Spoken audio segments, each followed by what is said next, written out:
أما بعد فأعوذ بالله السميع العليم من الشيطان الرجيم بسم الله الرحمن الرحيم وإن من أهل الكتاب لمن يؤمن بالله وما أنزل إليكم وما أنزل إليهم خاشعين لله لا يشترون بآيات الله ثمنا قليلا أولئك لهم أجرهم عند ربهم إن الله سريع الحساب صدق اللہ العلی العظیم۔ اور بے شک اہل کتاب میں سے وہ لوگ بھی ہیں جو اللہ پر ایمان لاتے ہیں اور اس کتاب پر ایمان لاتے ہیں جو تمہاری طرف نازل کی گئی، اور اس پر بھی ایمان لاتے ہیں جو ان کی طرف نازل کی گئی، اللہ جل شانہ سے ڈرتے ہوئے وہ نہیں خریدتے اللہ کی آیات کے بدلے میں تھوڑی سی قیمت۔ ان کے لیے اجر ہے ان کے رب کے، ان کے پروردگار کے پاس، بے شک اللہ جل شانہ بہت جلد حساب لینے والے ہیں۔ سامعین، یہ سورہ آل عمران کی آیت نمبر 199 آپ نے ترجمہ سنی۔ اللہ جل شانہ نے اپنے بارے میں قرآن پاک میں فرمایا ہے کہ بے شک میں شکور ہوں، قدردان،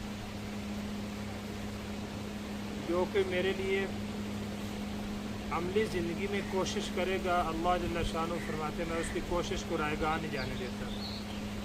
سب سے زیادہ اسلام کو جو نقصان دینے والے، اسلام کا مقابلہ کرنے والے وہ اہل کتاب یہود و نصارہ ہیں، لیکن یہود و نصارہ بھی کہیں اچھا کام انہوں نے کیا تو اللہ پاک نے قرآن پاک میں ان کی بھی تعریف کی ہے۔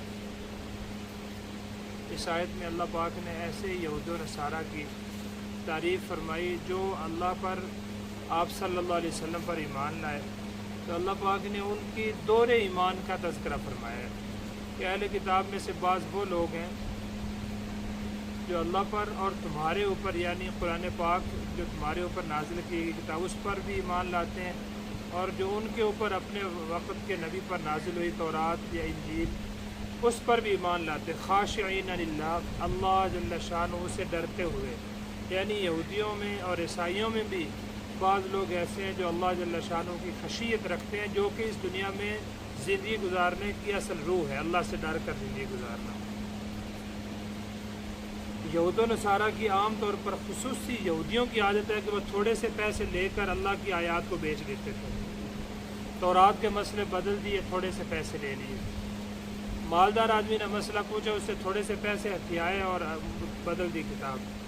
اور بعض لوگوں نے ایسا نہیں کیا تو اللہ پاک نے تعریف، لا یشترون بآیات اللہ ثمنا قلیلا، کہ یہ لوگ ایسے ہیں باوجود کہ ان کی نسل ایسی نہیں تھی کہ اللہ کی آیات کے بدلے میں تھوڑی سی قیمت نہیں خریدتے، بلکہ اللہ کی آیات کو بیچنے خریدنے کا کام نہیں کرتے، اس پر عمل کرتے ہیں۔ اولئک لہم اجرہم عند ربہم، ان کے لیے ان کے پروردگار کا اجر ہے۔ یہ ہمیں بتانا مقصد ہے کہ مسلمان جس نے کبھی یہودیت بھی نہیں اختیار کی، عیسائیت بھی اختیار نہیں کی، وہ اگر اجر عمل کرے گا تو اللہ پاک اس کا اجر کیوں نہیں دیں گے؟ اللہ پاک تو یہودیت سے آنے والا، عیسائیت سے آنے والا مسلمان اس کو بھی اجر دیں گے، بلکہ قرآن پاک میں دوسری جگہ فرمایا اولئک لہم اجرہم مرتین، ان کو اللہ پاک دگنا اجر دیں گے، کیونکہ عقیدہ اور مذہب چھوڑنا بہت مشکل ہوتا ہے کہ ایک وقت میں وہ عیسائی تھے، ایک وقت میں وہ یہودی تھے۔ جب آپ صلی اللہ علیہ وسلم آئے تو آپ کی بعثت کے بعد انہوں نے آپ صلی اللہ علیہ وسلم پر بھی ایمان قبول کر لیا، آپ پر ایمان لائے، تو فرمایا اللہ پاک ان کو دو اجر دیں گے۔ ان اللہ سریع الحساب، فرمایا اللہ پاک بہت جلد حساب لینے والے ہیں۔ بہت جلد کا مطلب یہ زندگی تو کوئی زندگی ہے ہی نہیں کہ اس کے مرنے کے بعد چونکہ حساب ہونا ہے، تو بہت جلد کا مطلب یہ زندگی عارضی ہے۔ مفسرین نے لکھا اس میں، کیونکہ اوورآل تو مضمون یہ قیامت تک کے لیے ہے کہ یہ اس خاص بندے کی تعریف کی، ان میں نجاشی بھی تھا جو حبشہ کا بادشاہ تھا۔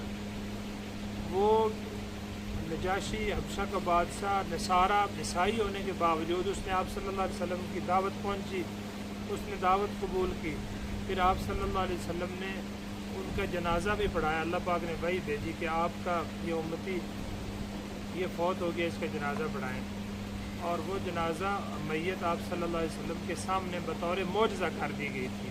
وہ میت سامنے کر دی گئی، اور پھر آپ صلی اللہ علیہ وسلم، مشرکین نے پھر اعتراض اٹھایا کہ جناب یہ تو عیسائیوں کا جنازہ پڑھاتے ہیں.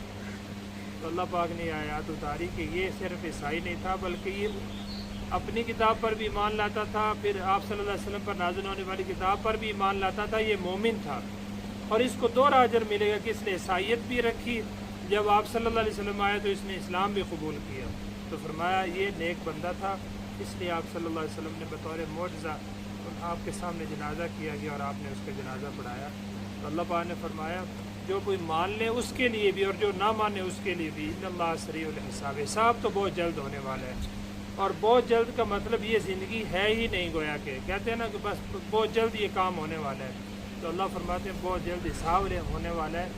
یہ آیت ہمیں یہ بتاتی ہے کہ کوئی لمبی زندگی نہیں ہے، کوئی کسی کے پاس زیادہ وقت نہیں ہے. ہم سے پہلے اتنے سارے لوگ گزر گئے کہ ہم اپنے آباء و اجداد کے بھی نام نہیں جانتے، 2-3 نسلوں تک ہم جانتے ہیں، اوپر ہمیں پتہ ہی نہیں ہے. اس کا مطلب کہ وہ آئے تھے اور ایسے چلے گئے کہ کسی کو ان کے نام کا بھی پتہ نہیں ہے. بس تھوڑا سا وقت گزرنا ہے، ہم بھی یوں ہی چلے جائیں گے کہ اگلی نسلوں کو پتہ ہی نہیں ہوگا کون تھا. یہ ہے مطلب جلد حساب لینے کا.